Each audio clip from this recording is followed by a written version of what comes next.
Assalamualaikum warahmatullahi wabarakatuh. Nama saya Rafiq Fabius Kubro, absen 26 dari kelas 12 IPA 4 akan memaparkan tugas bahasa Inggris. Yang pertama ada report speech. Definisi report speech. Report speech dibagi menjadi dua. Direct speech, kalimat langsung, ialah kata-kata kalimat yang diucapkan langsung oleh si pembicara. Yang kedua, indirect speech, kalimat tak langsung, ialah kalimat yang diucapkan untuk melaporkan kata-kata si pembicara kepada orang lain. Jadi, indirect speech, report speech digunakan bila kita ingin memaparkan atau melaporkan kata seseorang kepada orang lain secara tak langsung. Lalu, direct dan indirect speech terdiri menjadi tiga jenis, yaitu yang pertama statement.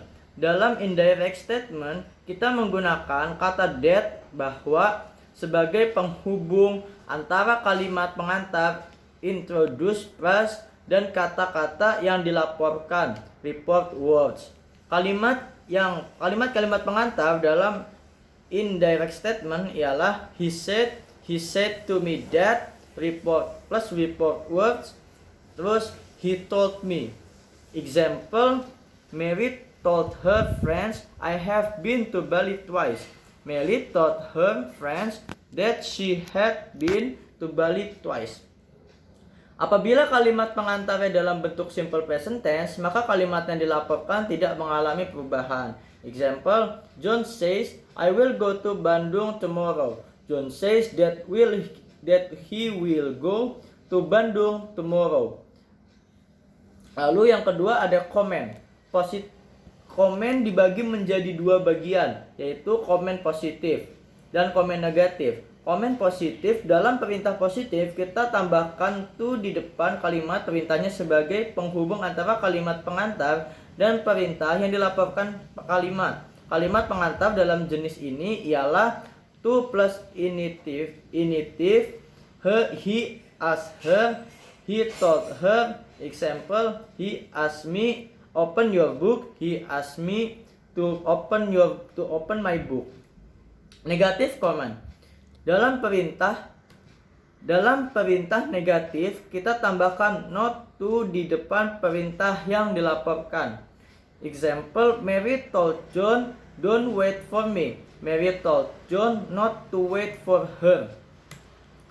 Yang ketiga ada question. Bila pertanyaan langsung, direct question, menggunakan kata-kata seperti where, when, why, what, who, how, dan lain-lain, maka kata-kata tersebut digunakan sebagai penghubung dalam report speech. Pertanyaan yang dilaporkan berubah menjadi bentuk positif.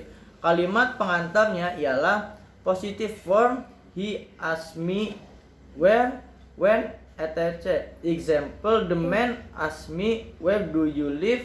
The man asked me where I live. Yang kedua adalah bab caption text. What is a caption text?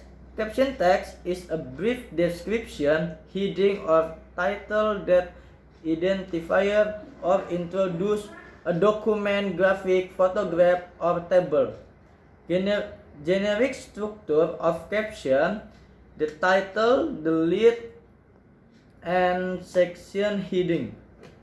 Language feature: exclamation, question, adjective, phrase, personal phrase. What is the caption function? Helping readers or viewers to understand more information that might not be photos or videos. Rule of writing a caption: supply specific information, answering 5W1H question. Yang kedua, use present tense on first sentence.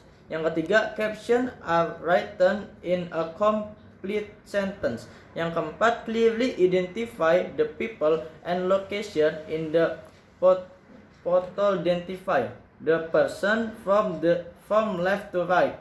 How to write a caption text? Observe the picture or video you will give the caption. Find out the message that will be sent from the picture before you write caption. Write the sentence or phrase under the picture. Berikut adalah contoh dari caption text. Lalu yang ketiga adalah passive voice. Pengertian passive voice. Passive voice adalah konstruksi tata bahasa secara khusus, specifically a voice, kata atau frase kata benda yang menjadi objek dari kalimat aktif muncul sebagai subjek kalimat dengan suara pasif.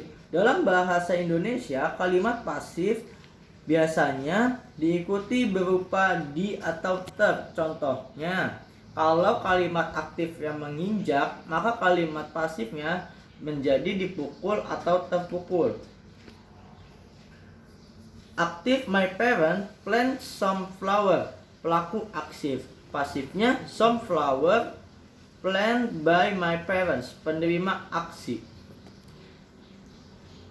Ciri kalimat passive voice yang pertama ada to be plus verb 3 dan kata be. Kata ini bukan merupakan syarat yang harus ada dalam kalimat pasif. Yang kedua, kata depan dijadikan kalimat pasif adalah verbal sentence. Kalimat yang predikatnya kata kerja atau verb. Yang ketiga, verbal sentence yang dapat diubah ke passive voice. Kalimat pasif adalah kalimat yang memiliki objek penderita.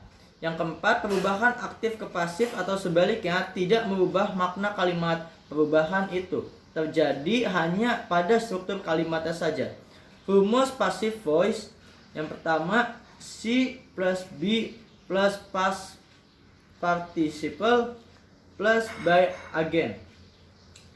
By again, pelaku dari tindakan. Contoh passive voice, appear is it by me. Berikut adalah pola aktif dan passive voice pada tenis. Contoh kalimat passive voice. Salah satunya adalah they are met by him every day. Mereka bertemu dengannya setiap hari. Lalu this plant is watered by her every 2 days. Tanaman ini disiram dia setiap 2 hari. They were met by him yesterday. Mereka bertemu dengan dia kemarin. Sekian dari saya, kurang lebihnya mohon maaf. Wabillahi taufiq wal hidayah. Wassalamualaikum warahmatullahi wabarakatuh.